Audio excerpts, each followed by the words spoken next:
Bonjour Rachel Kahn. Bonjour Patrick Vous êtes Bonin. essayiste, écrivaine bien sûr, et chacun de vos livres ne laisse personne indifférent. Vous publiez Encore debout, La République à l'épreuve des mots.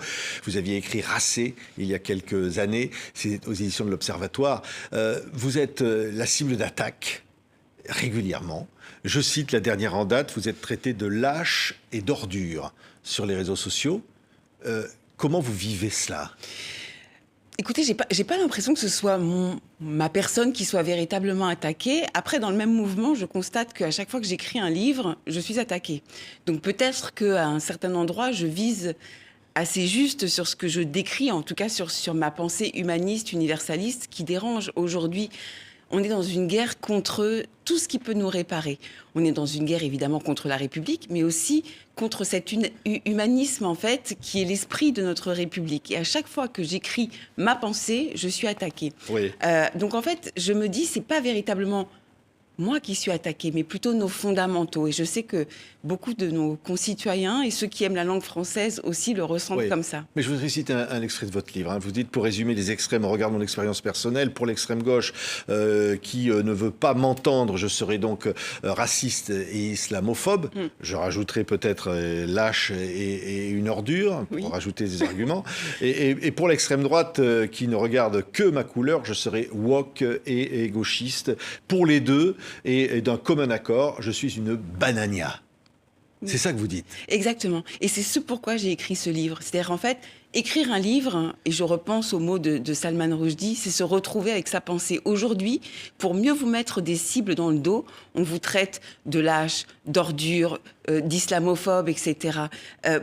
Finalement, on vous construit un récit et une pensée qui n'est pas la vôtre. Moi, j'ai bataillé toute ma vie contre toutes les formes de discrimination, et là, on vous décrit véritablement pour vous faire tomber, pour vous disqualifier. Et j'ai voulu, justement, dans ce bouquin, me mettre dans la pensée des autres, me mettre dans la pensée de l'extrême gauche, me mettre dans la pensée de l'extrême droite, me mettre dans la pensée aussi de cette bureaucratie qui ne prend pas de risques et qui nous tue au fond, et surtout me remettre dans ma propre pensée parce qu'il faut un véritable sursaut humaniste, universaliste et républicain dans notre contexte. Mais alors, ce qui est peu commun, à la fin du livre, comme souvent, il y a les remerciements. Alors, vous remerciez évidemment les gens qui vous soutiennent, etc. Puis à un moment donné, vous dites « Je remercie ceux qui m'attaquent ». Vous dites, je les remercie. Vous remerciez ceux qui vous insultent, ceux qui vous attaquent. Les personnes qui m'attaquent, il faut savoir les remercier. C'est très important parce que déjà, ils font ressortir toute leur haine. Et c'est important, en fait, dans ce que j'écris, moi, qui énonce justement ces problématiques sectaires, ces replis identitaires, cette haine de la France, cette violence. Ils la font ressortir lorsqu'ils m'attaquent.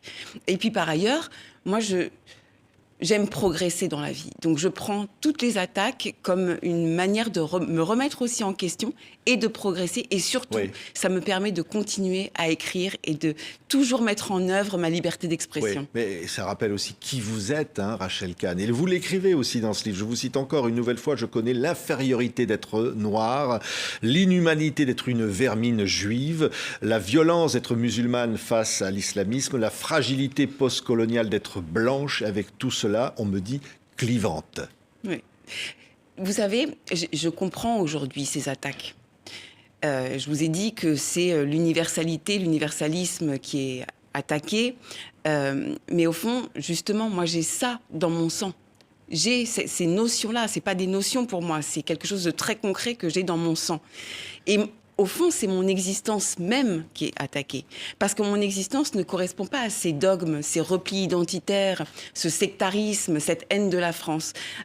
Et ça, c'était ce que je voulais souligner dans ce récit. Et malgré tout, la République reste encore debout, je reste encore debout et j'appelle tous les citoyens à rester encore debout. Oui, mais alors, ce qui est incroyable dans ce livre, c'est la façon dont vous l'avez construit. C'est qu'au fond, comme une plaidoirie, une espèce de tribunal, et vous prenez, à un moment donné, vous faites l'avocate des uns et des autres avec leurs mots, leurs propres mots. Là, que ça soit, alors, d'abord, on va commencer par l'extrême gauche. Vous dites quoi, au fond? Vous parlez de concurrence victimaire, de victimisation systématique, vous parlez de haine de la France, de haine de la police, évidemment. Vous parlez d'un certain nombre de choses que vous dénoncez. Au fond, vous dites, en gros, d'ailleurs que ce soit pour l'extrême droite ou pour l'extrême gauche, vous dites, au fond, ces gens-là, finalement, nuisent aux causes qui les servent au départ, dont ils disent qu'ils sont les serviteurs. Absolument. Aujourd'hui, alors notamment pour l'extrême gauche, c'est vrai que moi, je me suis beaucoup amusée.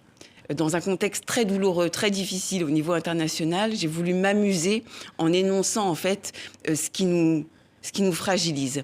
Et c'est vrai que pour l'extrême gauche, notamment, alors il y a toujours dans les prises de parole ces trois piliers: la victimisation, que j'appelle victimocratie, et en fait qui utilise le cheval de Troie, qui est la lutte contre le racisme, pour au fond tuer nos principes républicains. Ensuite, il y a la disqualification, l'humiliation, la calomnie, et enfin l'usage de la terreur. Mais surtout, ils ont un récit, ce narratif qui est complètement hors sol, qui est complètement basé sur une irréalité. Oui. Et à cause de ça, parce que l'extrême gauche ne parle pas du réel et est dans un fantasme à vouloir se faire croire qu'on est aux États-Unis dans les années 50 avec la ségrégation, la colonisation et autres, c'est l'extrême droite qui reprend le réel à son compte. Au fond, l'extrême gauche alimente et sert l'extrême droite. Ah, complètement. Ils sont complètement imbriqués. Lorsque Jean-Luc Mélenchon, là, c'était il y a quelques heures à peine, ou quelques jours, fait un parallèle entre le président de l'Université de Lille qui interdit une manifestation de la France Insoumise à l'Université de Lille, et il le fait un parallèle avec Eichmann, c'est-à-dire pratiquement l'ordonnateur de la solution finale pendant la Seconde Guerre mondiale. Vous dites ça va dans ce sens-là ? Bien sûr. Mais d'ailleurs, aujourd'hui, Jean-Luc Mélenchon est repris allègrement par ce journal qui est Rivarol, qui est un journal d'extrême droite. Rivarol soutient nombre de propos de l'extrême gauche aujourd'hui. Donc c'est tout à fait les deux faces d'une même pièce. Et c'est ça. Et moi, j'appelle à un sursaut pour ne pas tomber dans un extrême ou l'autre, parce qu'en fait, au fond, c'est la même chose. Mais il y a l'antisémitisme. Vous accusez très nommément ces partis-là, alors que l'antisémitisme est quelque chose d'absolument illégal. Absolument, mais malheureusement, avec la banalisation de la Shoah, la banalisation de tout, et surtout la victimisation perpétuelle, aujourd'hui, l'antisémitisme, c'est complètement banalisé, justement. Et le problème, c'est que qu'il soit d'extrême droite ou d'extrême gauche, c'est Étienne Gernel qui le soulignait très justement, qu'il soit d'extrême droite ou d'extrême gauche, l'antisémitisme ne fait qu'un, en réalité. Et c'est ça, en fait. Il ne faut pas dire qu'il y a d'un côté le bon antisémitisme qui serait d'extrême gauche et de l'autre côté le mauvais antisémitisme qui serait d'extrême droite. Pour moi, c'est exactement la même chose. Alors, de l'autre côté, donc, il y a l'extrême droite, on va dire Marine Le Pen, Jordan Bardella. Vous dites quoi, là, quand vous faites l'avocate pour les dénoncer, hein, vous prenez la parole dans ce livre, qu'est-ce que ce discours que vous dénoncez ? C'est-à-dire qu'en fait, l'extrême droite aujourd'hui, elle prend parti des travers de l'extrême gauche. C'est-à-dire que comme l'extrême gauche raconte absolument n'importe quoi de nous, et surtout a une haine de la France, il est évident que l'extrême droite en tire profit. Mais ce que je souligne dans ce livre, c'est toute la nouvelle partie, la nouvelle partition plutôt à l'extrême droite, qui se redore un peu son blason avec tout ce qui est de l'ordre du wokisme, par exemple. C'est-à-dire que ça lui permet de se moderniser finalement, dans son souverainisme, dans son rapport à l'immigration, dans son rapport à tout ce qui vient de l'étranger. Oui, en fait, c'est quand même l'extrême gauche, donc qui en est responsable. C'est ça que vous dites aussi. Hein. Ah c'est-à-dire, oui, bien sûr, c'est que l'extrême gauche alimente l'extrême droite. Oui. Et alors, il y a ceux dont vous dites les pagvadismes, c'est-à-dire ceux qui ne veulent pas de vagues. Oui. On pense à Emmanuel Macron aussi dans le discours, dans ce que vous reprenez, c'est-à-dire de dire au fond, oui, la République doit être forte, mais elle est aussi coupable, etc. Alors, c'est pas simple. Alors, Emmanuel Macron, pas exactement. C'est plutôt cette bureaucratie qui est en place depuis 30-40 ans, parce qu'il faut reprendre le truc, à mon avis, à l'origine, et qui est dans ce pas de vaguisme, où finalement, qui ne prend pas de risque pour sauver ce que nous sommes, pour sauver nos fondamentaux, qui ménage à chaque fois la chèvre et le chou, qui ne veut pas heurter certaines populations, et au fond, qui ne met pas en place des politiques avec une vision claire par rapport à nos enjeux. Vous dites des mots, en fait, ce des politiques, des mots, des phrases, et non pas de l'action. Exactement. On a des éléments de langage, on a du narratif, on a des séquences, et tout ça, je crois que ça fatigue éperdument les Français. Oui. puisqu'on ne croit plus, en fait, à l'action publique. Mais vous dites les Français, parce que vous dites, au fond, la majorité est une majorité silencieuse. Vous dites que vous en êtes l'incarnation, et qui, au fond, est une majorité qui serait humaniste, qui voudrait une République plus forte, active, non pas seulement avec des mots. C'est-à-dire, quelle serait votre République idéale? Qu'est-ce qui ferait qu'elle pourrait rester debout? En fait, la République est encore debout, et c'est un miracle. La question que je pose, c'est sommes-nous à la hauteur de nos morts? Sommes-nous à la hauteur d'un Arnaud Beltrame, des gens qui ont été assassinés dans les attentats terroristes, etc. Et effectivement, en tout cas ma vision, c'est d'incarner nos principes républicains, la citoyenneté, la laïcité. Et puis enfin, je ne veux pas dévoiler l'ensemble du livre, mais enfin, moi, la culture, mettre la culture au centre. Oui, vous faites tout un chapitre là-dessus. Ah oui, parce que là, je pense que ce qui nous empêche de parler une langue commune aujourd'hui, c'est qu'on ne se retrouve plus autour de nos artistes et autour de la culture. Oui, mais en même temps, vous commencez, c'est vrai, prendre hommage à Arnaud Beltrame, qui a pris la place d'une otage et qui en est mort. Mais vous dites au fond, oui, la République est peut-être morte aussi avec lui, quelque part. Et vous dites, derrière la réponse, c'est pas les bougies. Non, c'est pas les célébrations, c'est pas les marches blanches. C'est pas les bougies, c'est pas les nounours, c'est pas le caramel, bonbons et chocolat. C'est beaucoup plus que ça. C'est prise de risque, du courage et remettre véritablement notre devise en action. Aujourd'hui, et notamment à l'extrême gauche, on a fait que notre devise était quelque chose qui nous divisait. Lorsqu'on entend que, par exemple, la laïcité, qui est un principe magique, notamment pour nos artistes, liberté de conscience, liberté de création, liberté de croire, de ne pas croire, le droit d'avoir une vie privée et une vie publique, tout ça, en fait, aujourd'hui, la laïcité est devenue un gros mot pour beaucoup et une instrumentalisation de l'extrême droite pour insuffler de la haine. Eh bien non, il faut reprendre, en fait, à mon avis, ce que pense la majorité des Français pour remettre nos principes en action, défendre la laïcité à la mesure qu'elle nous défend. Oui, mais au fond, de dire, c'est contre le communautarisme que vous vous battez. C'est-à-dire, au fond, une France divisée en intérêts particuliers, en victimes différentes, en segments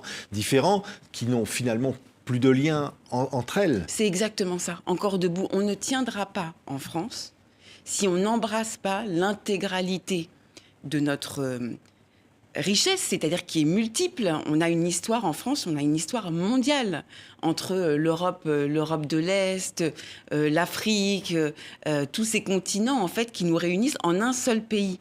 Et remettre la République debout, avec ces piliers à la fois républicains et humanistes et universalistes, c'est retrouver un langage commun et un amour commun de notre pays. C'est le mot universaliste qui est évidemment le mot humaniste aussi qui vous va, mais dont vous dites au fond c'est un enjeu crucial. Parce que là, on vous sent bien que vous désignez des ennemis de l'intérieur, peut-être, on pourrait presque dire. C'est exactement ça. Tous ceux qui sont là pour diviser dans un esprit de vengeance. Et d'ailleurs, c'est pour ça que c'est la suite de Racé. C'est-à-dire que dans Racé, j'énonçais déjà ces dogmes idéologiques qui nous déshumanisent, qui nous coupent en petits morceaux, qui pointent du doigt l'homme blanc de plus de 50 ans, qui pense aussi qu'une couleur de peau appartient à tel parti, qui vous empêche de penser. Oui, vous dites une culpabilité nourrie par certains. Exactement. C'est-à-dire que lorsque vous êtes, ce qui est quand même assez incroyable aujourd'hui, que vous voulez réparer cette société, que vous êtes ouvert, un peu à la manière de Senghor, humaniste, universaliste, on vous traite d'extrême droite pour mieux vous disqualifier, vous faire taire, vous faire honte, vous rayer de la carte, nier votre existence. Et c'est ça, encore debout, c'est une bataille existentielle. Oui. Mais en même temps, on a vu par exemple une manifestation ce week-end contre l'islamophobie, le racisme, où on a entendu des slogans hostiles à la police qui seraient traités d'assassins. Et donc ça, vous dites, c'est faux, c'est basé sur rien ? Ah non, mais là, on est dans un dogme idéologique qui n'a aucune prise avec le réel. On nous raconte absolument n'importe quoi du réel. Et on est dans cette période, en fait, où il y avait Descartes qui disait « je pense, donc je suis ». Aujourd'hui, c'est « je dis, donc je suis ». Donc, c'est-à-dire, si on dit « la police tue », nous vivons dans un état ségrégationniste, eh bien, il faudrait le prendre pour argent comptant. Sauf que c'est éperdument faux. Et que si on laisse infuser cette idée-là, on est en train de tuer notre pays et notamment notre jeunesse. Oui. La haine, parfois, on a entendu, je cite encore Jean-Luc Mélenchon, traiter une chaîne de télévision que vous connaissez, CNews, de chaîne infâme, et demandant son interdiction. On peut vouloir interdire une chaîne de télévision ? Une chaîne infâme parce que libre. Ce que déteste Jean-Luc Mélenchon, je crois que c'est la liberté. Il souligne aussi un trait assez fort de son caractère, c'est vouloir faire du buzz absolument. Lorsqu'on s'attaque à une chaîne qui fonctionne, lorsqu'on s'attaque à des personnalités en fait qui arrivent à fédérer autour d'elles, c'est simplement pour nourrir une faille narcissique, je crois. Donc il a des mots assez provocateurs, populistes, etc., simplement pour briller. Mais bon, ça peut mettre une cible dans le dos, comme on le dit parfois d'ailleurs, contre certains. Ah oui, ça met des cibles dans le dos, oui. Oui. C'est-à-dire que c'est tout à fait irresponsable. Ça met une cible dans le dos pour l'ensemble d'une rédaction, ça met une cible dans le dos sur certaines personnes, et j'en fais on vous a mis parfois une cible dans le dos ? Parfois, toujours. Oui. Toujours, mais toujours, parce que lorsque, avec mes origines, vous vous rendez compte aujourd'hui par rapport aux dogmes qui traversent notre société, où il faut choisir entre noir ou blanc, où il faut choisir entre juifs et musulmans, où il faut choisir entre femmes et hommes, où il faut toujours avoir des ennemis, alors que je défends très précisément le contraire, c'est-à-dire que notre pays est un pays de tolérance, on doit tous être main dans la main pour réparer ce pays. C'est-à-dire lorsqu'on dit aujourd'hui par rapport au conflit israélo-palestinien, par exemple, deux peuples, deux États, mais qu'en réalité on a une haine du juif, c'est complètement paradoxal, alors que je suis le fruit de ce mélange entre un musulman et une juive, par exemple. Oui. Et ça, ils ne le supportent pas. On vous a reproché un commentaire sur une photo où on voyait des Gazaouis à la plage où vous vous amusiez du fait que l'un d'entre eux faisait des pompes au bord de la plage. Et c'est pour ça, d'ailleurs, qu'il y a eu ces insultes contre vous. Oui. En plus, ça a été complètement manipulé. C'est parce qu'en fait, je me suis exprimée à de nombreuses reprises sur les Gazaouis et la situation des Palestiniens aujourd'hui. Là, c'était pas du tout ça. C'était une photo, justement, qui avait été postée pour dénoncer le fait qu'il n'y a pas de génocide à Gaza. À Gaza, il n'y a pas de génocide, il n'y a pas de politique d'apartheid. Donc, en fait, la définition du génocide est extrêmement précise et je répondais à cette question. Et bien là, mon propos a été complètement transformé pour me qualifier d'extrême droite israélienne et j'en passe. Alors même que depuis de nombreuses années, j'ai travaillé avec Amos Gitaï, par exemple, avec des gens de gauche, des kibboutz, etc. Vous dénoncez les morts palestiniens dans les bombardements israéliens aujourd'hui ? On dénonce tous les morts.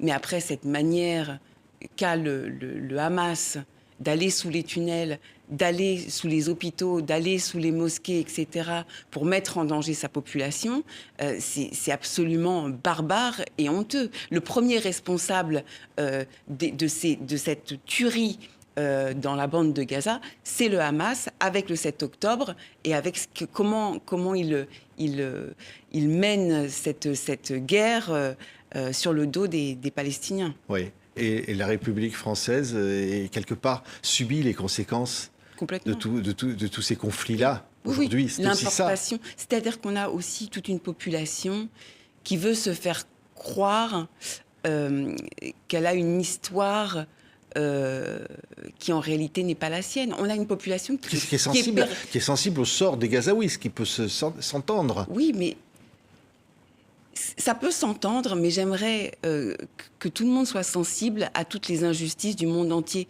aux Ouïghours, à ce qui se passe en Syrie, ce qui se passe aux otages israéliens. Évidemment, aux otages israéliens. Ce qui s'est passé le 7 octobre a été très peu dénoncé. On a eu toute une période où il y a eu Cela fera 200 jours demain. C'est atroce. Du négationnisme, du révisionnisme, la situation de ces femmes otages qui n'a pas été portée par les féministes, pas assez à mon goût. Ces peuples à travers le monde, au Yémen, en Afghanistan, ces femmes en Iran. J'aurais aimé qu'il y ait autant de virulence pour défendre les droits fondamentaux. Et surtout, ce qui m'étonne, c'est lorsque c'est Israël qui est en face que c'est dénoncé. Oui, mais vous dites, au fond, la République est encore debout. Encore debout. Ça, c'est au fond un message que vous optimiste de votre point de vue, Rachel Kahn. Surtout, mais tant qu'on est en vie, tant qu'on est en vie, il y a des choses à faire. Moi, j'ai une volonté, en tout cas, c'est une exigence d'y croire. Après, il faut véritablement que nous ayons l'ensemble des citoyens en responsabilité et évidemment l'ensemble de nos dirigeants qui insufflent un sursaut. Voilà, pas désincarné, avec des vrais mots, avec des mots qui sont des mots performatifs et pas des désincarnations qui, au fond, créent plus de problèmes qu'ils ne provoquent de solutions.